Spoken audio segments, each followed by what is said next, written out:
ଏକ ସୁନ୍ଦର ସବୁଜ ଜଙ୍ଗଲରେ 7ଟି ବାଘ ରହୁଥିଲେ। ସେମାନେ ସବୁବେଳେ ଖେଳୁଥିଲେ, ଦୌଡୁଥିଲେ, ସାଙ୍ଗ ହୋଇ ବୁଲୁଥିଲେ। ଏକ ଶରତ ସନ୍ଧ୍ୟାରେ ସେମାନେ ଦେଖିଲେ ଗ୍ରାମରେ ନବରାତ୍ରି ଉତ୍ସବ ପାଳନ ହେଉଛି। ଦୀପ, ଢୋଲ, ଶଙ୍ଖ, ଘଣ୍ଟାର ସ୍ୱରରେ ଚତୁର୍ଦିଗ କମ୍ପି ଉଠୁଥିଲା। ଏହା ଦେଖି ବାଘମାନେ ଭାବିଲେ, ଆମେ ମଧ୍ୟ ଜଙ୍ଗଲରେ ନବରାତ୍ରି ପାଳନ କରିବା। ଆମେ ମଧ୍ୟ ମା ଦୁର୍ଗାଙ୍କର ପ୍ରତିମୂର୍ତ୍ତି ତିଆରି କରିବା ଓ ପୂଜା କରିବା।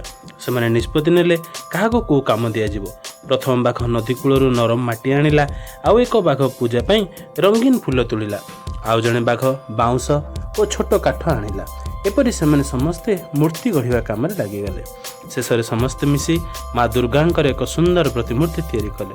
ନବରାତ୍ରିର ପ୍ରଥମ ଦିନରେ ସେମାନେ ଫୁଲ, ଫଳ, ପତ୍ର ଦେଇ ମାଙ୍କର ପୂଜା ଆରମ୍ଭ କରିଦେଲେ। ସେମାନେ ନାଚିଲେ, ଭଜନ ଗାଇଲେ ଏବଂ ମାଙ୍କୁ ନମସ୍କାର କଲେ।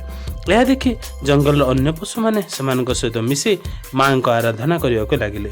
ଦଶମୀ ଦିନ ସେମାନେ ସମସ୍ତେ ମିଶି ରାବଣର ଏକ ପୁତୁଳା ତିଆରି କଲେ ଓ ତାକୁ ନିଆଁ ଲଗାଇ ରାବଣ ପୋଡ଼ି ପାଳନ କଲେ। ଏହା ଦେଖି ସବୁ ପ୍ରାଣୀ ଖୁସିରେ କହିଲେ, ଜୟ ମା ଦୁର୍ଗା, ଜୟ ମା ଦୁର୍ଗା। ଠିକ୍ ଏହି ସମୟରେ ଦଳେ ଶିକାରୀ ବାଘ ଶିକାର କରିବା ପାଇଁ ସେମାନଙ୍କ ବନ୍ଧୁକ ସହିତ ଜଙ୍ଗଲରେ ପ୍ରବେଶ କଲେ। ସେମାନଙ୍କ ବନ୍ଧୁକକୁ ସଜାଡ଼ି ଯେତେବେଳେ ଗୁଳି ଫୁଟାଇବାକୁ ଚେଷ୍ଟା କରନ୍ତି, ଠିକ୍ ସେତିକି ବେଳେ ହଠାତ୍ ଆକାଶରେ କଳା ମେଘ ଘୋଟି ଆସିଲା। ଝଟଝଟ ବିଜୁଳି ଦେଖାଗଲା। ସେ ବିଜୁଳି ସିଧା ଆସି ଶିକାରୀମାନଙ୍କ ଦେହରେ ବାଜିଲା ଓ ସେମାନେ ସେଠି ବିଜୁଳି ଆଘାତରେ ପ୍ରାଣ ହରାଇଲେ। ବାଘମାନେ ଆଶ୍ଚର୍ଯ୍ୟ ହୋଇ ଏସବୁ ଦେଖୁଥାନ୍ତି। ସେମାନେ ମେଘ ଆକାଶକୁ ଚାହିଁଲେ ଓ ସେଠାରେ ଦେଖିଲେ ବିଜୁଳି ଆଲୁଅରେ ମା ଦୁର୍ଗାଙ୍କର ପ୍ରତିଛବି ସ୍ପଷ୍ଟ ଭାବରେ ଦେଖାଯାଉଥିଲା।